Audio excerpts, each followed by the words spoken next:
Yes yes. नमस्कार, मैं doctor Jahnavi, department of community medicine in school of public health PGI Chandigarh में PhD कर रही हूँ और मेरी रिसर्च का विषय है ओवेरियन कैंसर। ओवेरियन कैंसर की रिसर्च में हमने पाया कि पेशेंट्स के बहुत सारे डाउट्स रहते हैं during the treatment, after the treatment. तो उस डाउट्स के लिए आज हम आए हैं डॉक्टर भावना राय के पास में, जो कि प्रोफेसर हैं department of radiotherapy PGI Chandigarh में। तो आज हम प्रयास करेंगे कि हम इस वीडियो के ज़रिए आपके उन डाउट्स को क्लियर कर पाएँ। तो डॉक्टर भावना। हेलो। हेलो।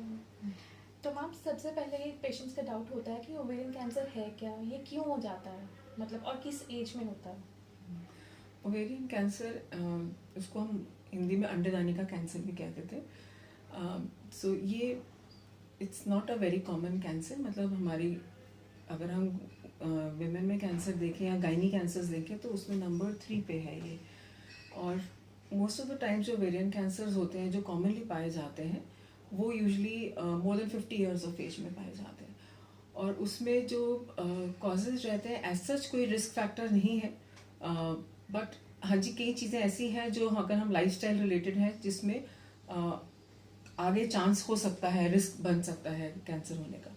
सो उसमें रहता है कि लेट एज एट मीनोपॉज, मतलब जितनी जल्दी पीरियड शुरू होते हैं और जितना लंबा चलते हैं, अगर लेट मीनोपॉज है तो that can be risk factor.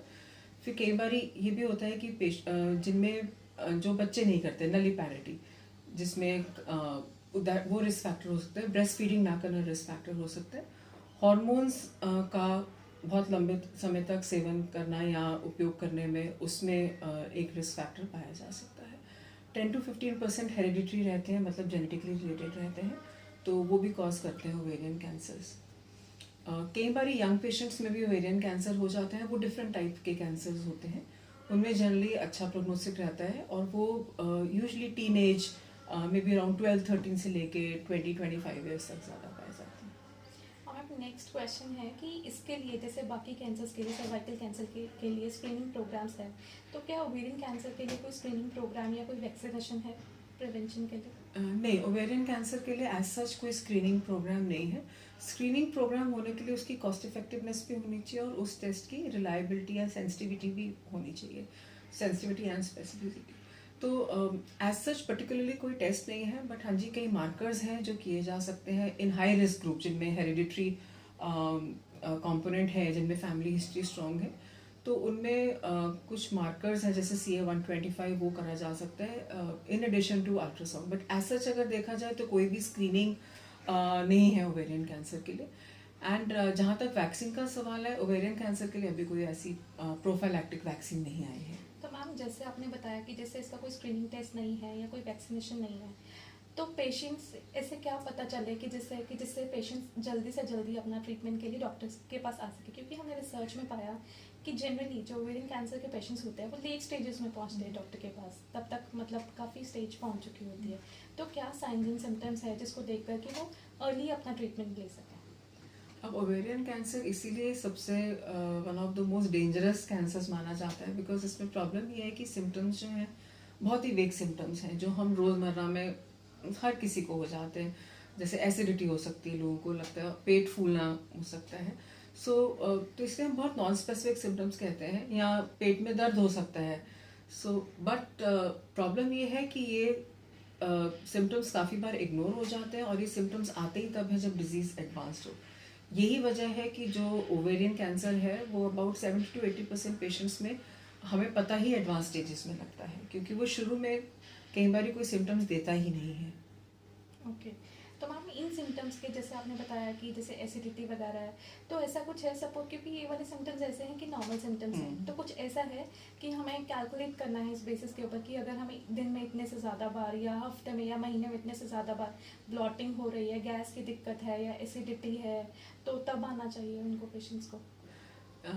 देखिए एज सच तो नहीं है, बट कोई भी सिम्टम जो बॉडी का एबनॉर्मल सिम्टम है और परसिस्ट करता है कुछ टाइम के लिए, तो उसमें डेफिनेटली आपको मेडिकल हेल्प सीख करनी है। इसका मतलब ये नहीं कि बिकॉज आपको सिम्टम है आपको डेफिनेटली कैंसर है, but it could be a malignancy. और अगर हम कई हंड्रेड्स में एक भी मेलिग्नेंसी को अर्ली पकड़ सकते हैं तो इट इज़ वर्थ वाइल। सो इसीलिए जो भी से सिम्टम्स हैं उसमें एक बारी डॉक्टर को ज़रूर दिखाना चाहिए।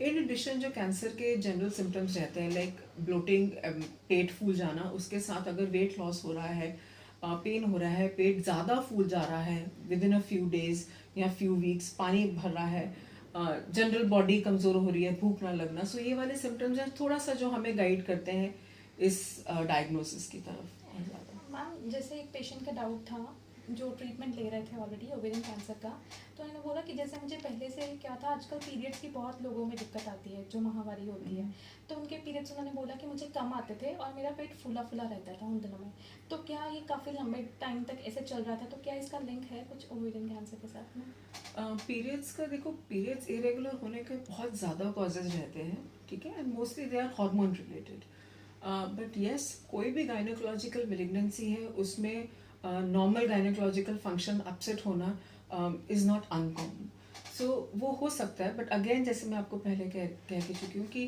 ज़रूरी नहीं है पीरियड्स इरेगुलर है तो कैंसर है, but yes it could be one of the presenting symptoms. और मैम इसकी फिर ट्रीटमेंट मोडालिटीज़ क्या रहती हैं, जैसे कीमोथेरेपी होती तो? ओवेरियन कैंसर का मेनली जो ट्रीटमेंट रहता है वो है सर्जरी, और उसके बाद कीमोथेरेपी दी जाती है। कई केसेस ऐसे हैं जिसमें जब सर्जरी का जो अटेम्प्ट होता है वो होता है कि एक ही बारी में पेट के अंदर जितनी भी बीमारी है वो निकाली जाए, बट कई बारी ऐसा मुश्किल होता है क्योंकि बीमारी बड़ी होती है या आसपास के ऑर्गन्स के साथ चिपकी होती है, तो उन केसेस में हम पहले कीमोथेरेपी देते हैं 3 से 4 साइकिल्स, और बीमारी को हम छोटा करते हैं, उसके बाद उसको सर्जरी के लायक करते हैं। मेनली ये है, आजकल टारगेटेड थेरेपी है जो वो भी एडिशन में यूज़ होती है, कीमोथेरेपी के एडिशन में यूज़ हो सकती है। और मैम इस कैंसर में रीअकरेंस रेट दोबारा कैंसर होने के चांसेस कितने रहते हैं इलाज के बाद? ओवेरियन कैंसर में सबसे ज़्यादा जो हम फेयर यही करते हैं, बिकॉज एक तो वो डायग्नोज लेट होती है और उसमें आने के चांसेस भी बहुत ज़्यादा हाई होते हैं, मतलब अबाउट 70% पेशेंट्स ऐसे हैं जिनमें बीमारी वापस आएगी, it is just a matter of time, so that is why मतलब इस कैंसर में एक फॉलोअप भी पेशेंट का बहुत ज़रूरी है और शुरू में भी काउंसलिंग करनी बहुत ज़रूरी है पेशेंट की। ओके। और मैम एक पेशेंट का डाउट था कि जैसे ड्यूरिंग ट्रीटमेंट ले रहे हैं, तो ड्यूरिंग द ट्रीटमेंट तो वो पूछते हैं कि जैसे उनको सेक्स रिलेटेड प्रॉब्लम्स आती हैं, तो उसके बारे में? देखिए सर्जरी के बाद यूजुअली बोला जाता है कुछ टाइम सेक्स अवॉइड करने के लिए, बिकॉज स्टिचेस रहते हैं वजाइनल एरिया में और एब्डोमिनल एरिया में, but otherwise on chemotherapy as such हम पेशेंट्स को नहीं मना करते। जैसे एक पेशेंट ने हमसे सवाल पूछा था कि जैसे उनकी बेटी है, अभी वो काफ़ी यंग है, उनकी बेटी भी छोटी है, तो ऐसा क्या प्रिवेंटिव मेजर्स ले सकते हैं कि उनकी बेटी को ना आए, क्योंकि वैसे उनकी फैमिली में ये हेरिडिटरी हिस्ट्री नहीं थी ओवेरियन कैंसर की, तो वो कहती हैं कि मुझे अपनी बेटी को ना हो ओवेरियन कैंसर, तो उसके लिए वो क्या स्टेप्स ले सकती हैं? देखिए ज़रूरी नहीं है कि उनकी बेटी को ओवेरियन कैंसर होगा, but at the same time family history बहुत अच्छे से देखनी ज़रूरी है।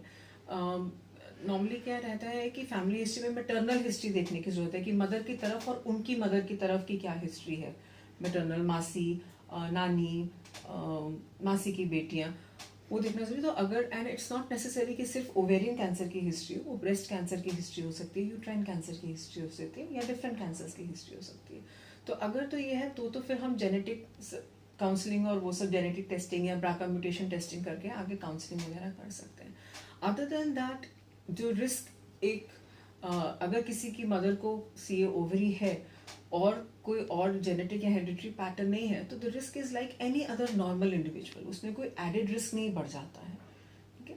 So at least 2 first degree relatives होने चाहिए जिनमें मेलिग्नेंसी की हिस्ट्री चाहिए। अदर देन दैट अगर ये सब नहीं है तो आपका रिस्क वैसे ही रहता है जो एक नॉर्मल पॉपुलेशन का है। तो उसमें ऐसा स्क्रीनिंग का नहीं है, but in general the healthy lifestyle options that we set, obesity prevent करना है, exercise, walking, intake of healthy food, ये जनरल फैक्टर्स हैं जो बहुत सारी क्रॉनिक डिजीजेस या प्रिवेंट करती हैं। मैम ड्यूरिंग थेरेपी के अलावा आपको क्या लगता है कि और क्या चीज़ें पेशेंट को ध्यान में रखनी चाहिए, जैसे और क्या चीज़ें जो उसको हेल्प कर सकती हैं उसको डिजीज़ के लिए या थेरेपी के रिलेटेड, ताकि थेरेपी अच्छे से काम करे, तो और क्या क्या चीज़ें हैं? आई थिंक सबसे फोरमोस्ट चीज़ है इन्फॉर्मेशन पेशेंट्स बहुत जगह जगह से लेते हैं और गलत इन्फॉर्मेशन लेते हैं मोस्ट ऑफ द टाइम्स, और उसी में वो अपने आप को कन्विंस कर देते हैं कि ऐसा